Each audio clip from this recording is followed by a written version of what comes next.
తెలుగు రాష్ట్రాలకు ముఖ్యంగా మంచి రోజులు వచ్చాయి.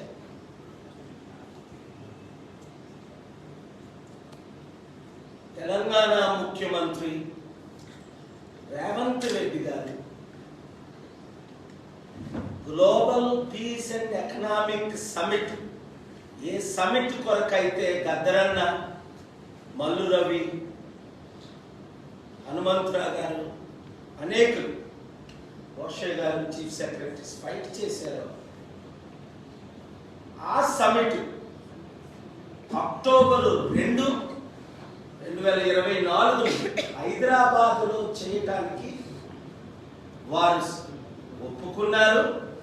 అలాగే దేశ విదేశాల నుంచి ప్రెసిడెంట్లు, ప్రధానమంత్రులు, ప్రెసిడెంట్లు, ముఖ్యంగా బిలియనీర్స్, కుబేర్లు మళ్ళా నేను తీసుకురావడానికి ముఖ్యమంత్రి గారు వారిని హోస్ట్ చేయడానికి సమిట్ని హైదరాబాద్కు ఒప్పుకోవడం, అది ప్రతి ఒక్క తెలుగు బిడ్డకి గర్వపడవలసిన విషయం.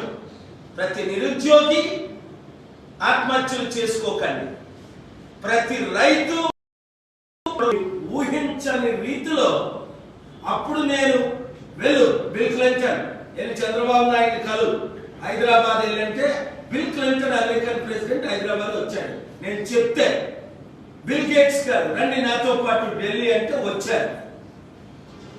ఇలాంటి వందల మంది బిలియనీర్లు, మిలియనీర్లు చంద్రబాబు నాయుడు గారు 95లో ముఖ్యమంత్రి కాకముందు 81 నుంచి 95 వరకు తీసుకొచ్చాను. 95 నుంచి 2004 వరకు మరలా తీసుకొచ్చాను.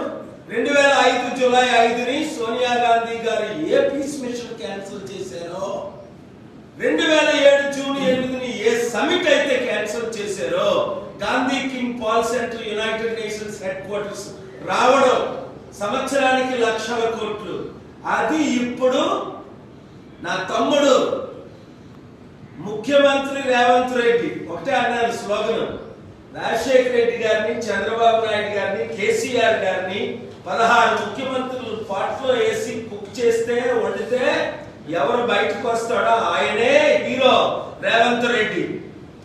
నేను కొంతమంది కాంగ్రెస్ నాయకులకు వార్నింగ్ ఇస్తున్నా, మీరు కూడా ఎన్టీ రామారావుకి వెన్నుపోట పొడిచినట్టు రేవంత్ రెడ్డికి వెన్నుపోట పొడిచి ముఖ్యమంత్రి అవ్వాలని ఒక నలుగురు ప్రయత్నిస్తున్నారు. గుండె గీసేస్తా, పైకి పంపించేస్తా, ఒళ్ళు దగ్గర పెట్టుకుని ఉండండి.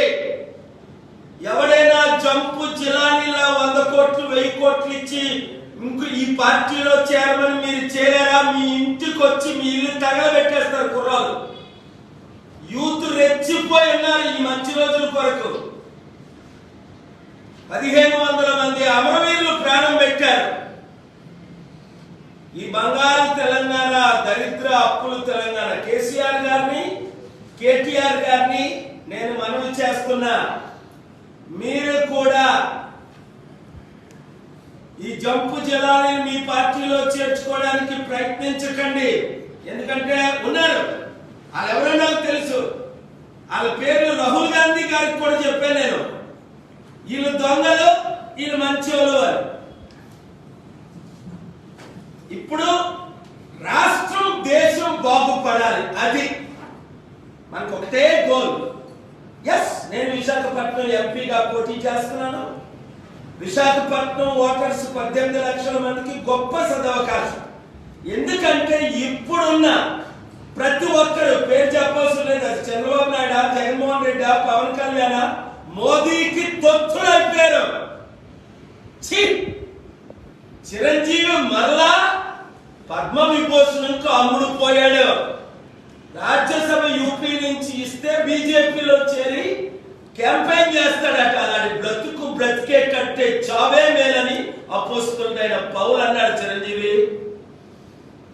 2008లో పార్టీ పెట్టి 2011లో కాంగ్రెస్ కి ఒక మంత్రి పదవికి నువ్వు కాపులందరినీ 18% ఓట్లు అమ్మేశావే. 2014లో నీకు 1% కూడా ఓట్లు పడలేదే. మళ్ళా నువ్వు ఈ 70 సంవత్సరాల వయసులో పెద్ద ప్యాకేజ్ స్టార్ గా మారుతావా?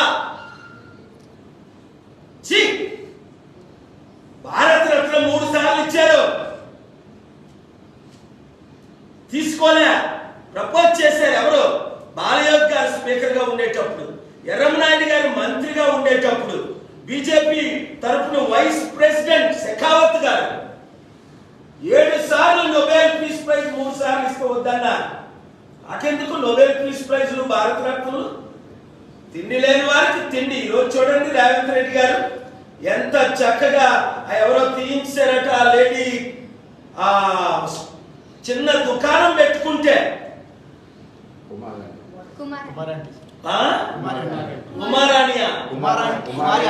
కుమారాంటీ, అరే అందరూ ఇలా కుమారాంటీకి డొనేషన్ చేయండి రా, తినండి, ఎక్కడుందో చెప్పండి, నేను కూడా వెళ్తా.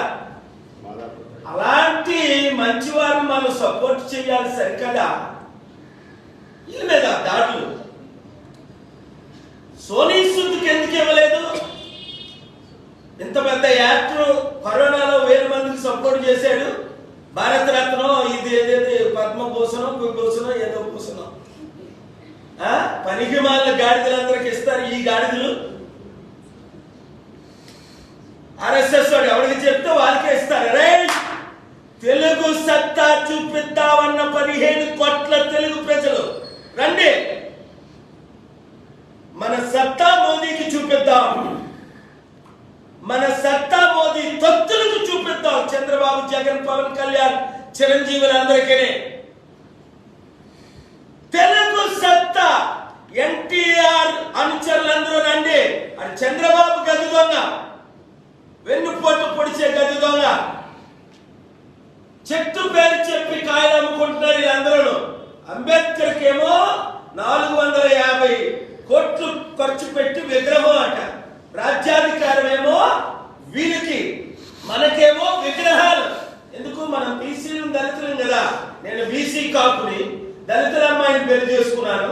కులాల మతాలకు అతీతంగా ఫైట్ చేస్తున్నాను 42 సంవత్సరాలు. 200 దేశాలు మద్దతు ఇచ్చాను. ఇప్పుడు చూడండి అక్టోబర్ 2 సమిట్ ఎలాగ జరుగుతుందో చూడండి. జరగకుండా ఏ శక్తులు ఆపితే వాళ్ళ బటన్ నొక్కి పైకి పంపిస్తా. దేశంలో ఉన్న నెంబర్ 2 మంత్రి గారు నా ఫోన్లోనే రేవంత్ రెడ్డి గారితో మాట్లాడారు, కంగ్రాచులేషన్స్ చెప్పారు, వెల్కమ్ చేసి చెప్పారు, వెల్కమ్ చేశారు. అది అందరూ కలిసి పని చేయాలి. 10 సంవత్సరాల బంగారు తెలంగాణ, అప్పుల తెలంగాణ అయిపోయింది. ఇప్పుడు దాన్ని మార్చడానికి నేను కేసీఆర్ గారిని, కేటీఆర్ గారిని కూడా కలుస్తున్నాను. వారు ఆహ్వానించారు, నేను కలుస్తా. అందరం కలిసి పని చేద్దామని.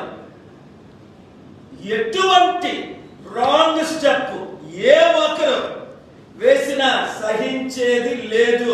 నేను రంగంలో దిగాను నా ప్రజల కొరకు, నా తెలుగు ప్రజల కొరకు.